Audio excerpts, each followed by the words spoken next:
Message de Monseigneur Philippe Christori en ce vendredi 23 juin 2023. Olivier, un nouveau diacre pour notre diocèse. Merci Seigneur. Ce dimanche 25 juin à 15h30, nous aurons la grande joie de vivre l'ordination diaconale en vue du sacerdoce d'Olivier Le Canut. Puisse-t-il être entouré de nombreux fidèles catholiques heureux de prier pour un futur prêtre. Le diaconat fait écho aux 7 diacres choisis par les apôtres pour le service des tables, lorsque ceux-ci sont accaparés par les soins à offrir aux personnes fragiles et qu'ils désirent recentrer leur apostolat sur la prédication et la prière. Parmi ces premiers diacres, il y a Étienne qui sera le premier martyr après l'ascension de Jésus. Le diacre est ordonné pour être configuré au Christ serviteur. Quand nous parlons du Christ roi, nous devons comprendre que le statut de roi appliqué à Jésus est équivalent au service des sujets qui dépendent de lui. Jésus montre comment il est serviteur de ses frères et sœurs lors de la scène, quand il prend un tablier qu'il noue autour de sa taille, une serviette et de l'eau et qu'il lave les pieds des apôtres interloqués. « Non, tu ne me laveras pas les pieds » avait alors crié Pierre. Jésus ne lui avait pas laissé le choix, lui disant que son salut en dépendait. Ensuite, il leur a demandé de faire de même, les uns envers les autres. Laver les pieds était alors la tâche de l'esclave. Jésus anticipait là la croix où il serait crucifié le lendemain, comme l'étaient les esclaves condamnés à mort par le pouvoir romain. Le diacre montre par son engagement son désir de vivre à la suite du Christ, puisque c'est lors de cette célébration qu'il engage sa vie dans un célibat pour le royaume et qu'il promet de prier la liturgie des heures quotidiennement pour l'Église. Sa vie sera rythmée par la prière du matin au soir, avec une attention particulière aux personnes fragiles.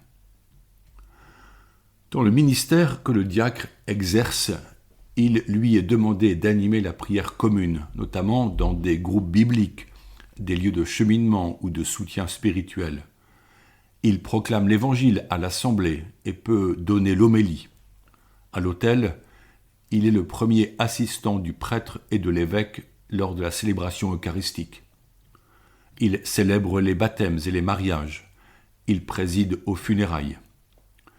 Il est un frère pour le curé d'une paroisse, appelé à faire communauté avec lui par des temps amicaux de partage et de préparation pastorale. Olivier sera dorénavant diacre toute sa vie, puisque le prêtre demeure diacre dans son ministère sacerdotal.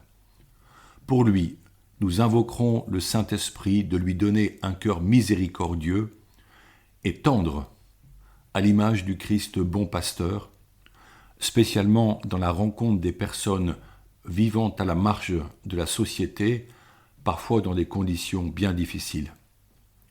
Le diacre n'est pas diacre en vue de faire de multiples choses, mais d'être présent par amour de ses frères et de prendre soin des pauvres. La proclamation de la parole étant un de ses attributs, j'aimerais parler de la place de la parole de Dieu dans nos vies catholiques. C'est peut-être un sujet récurrent dans mes messages, mais au fond, c'est ce que nous a apporté Jésus en enseignant sans cesse les disciples, ce qui se retrouve dans tous les chapitres des évangiles. Le Concile Vatican II a donné un texte fondamental que chacun lira avec profit, Dei Verbum, traduit par le Verbe de Dieu ou la Parole de Dieu. Voici le préambule de ce texte appelé Constitution dogmatique sur la révélation. Je le cite. En écoutant religieusement et proclamant avec assurance la parole de Dieu, le Saint Concile fait sienne cette parole de Saint Jean. Nous vous annonçons la vie éternelle qui était auprès du Père et qui nous est apparu. Ce que nous avons vu et entendu, nous vous l'annonçons afin que vous soyez en communion avec nous et que notre communion soit avec le Père et avec son Fils, Jésus-Christ. Le concile continue. C'est pourquoi, suivant la trace des conciles de Trente et de Vatican I, il entend proposer la doctrine authentique sur la révélation divine et sur sa transmission, afin que, en entendant l'annonce du salut, le monde entier y croit, qu'en croyant il espère, qu'en espérant il aime. Fin de citation. Nous constatons que ce texte ne vise pas à formuler une morale ni une série de normes éthiques, mais à nous dévoiler, à la lumière de la parole, la vie éternelle qui apparaît comme notre destinée merveilleuse. La notion de vie éternelle est présentée comme une intimité vivante et future dont bénéficiera le croyant dans un cœur à cœur avec l'amour infini de Dieu. En citant la première lettre de Saint Jean, texte merveilleux dans lequel l'apôtre affirme par 2 fois que Dieu est amour, le Saint Concile nous témoigne de la foi qui est celle de l'Église et qui nous promet la communion parfaite réalisée avec le Père Céleste et avec Jésus-Christ. Le premier chapitre de la Constitution a pour titre « La révélation divine ». L'intention de Dieu est formulée merveilleusement et je vous en donne le texte. Je cite, « Il a plu à Dieu dans sa bonté et sa sagesse de se révéler en personne et de faire connaître le mystère de sa volonté, grâce auquel les hommes, par le Christ, le Verbe fait chair, accèdent dans l'Esprit Saint auprès du Père et sont rendus participants de la nature divine. » Fin de citation, au numéro 2.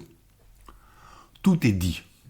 Se révéler en personne, Dieu le fait par son Fils, que l'on nomme aussi le Verbe, qui vient vers la Vierge Marie par la puissance de l'Esprit Saint, afin qu'elle enfante le Fils de Dieu nommé Jésus.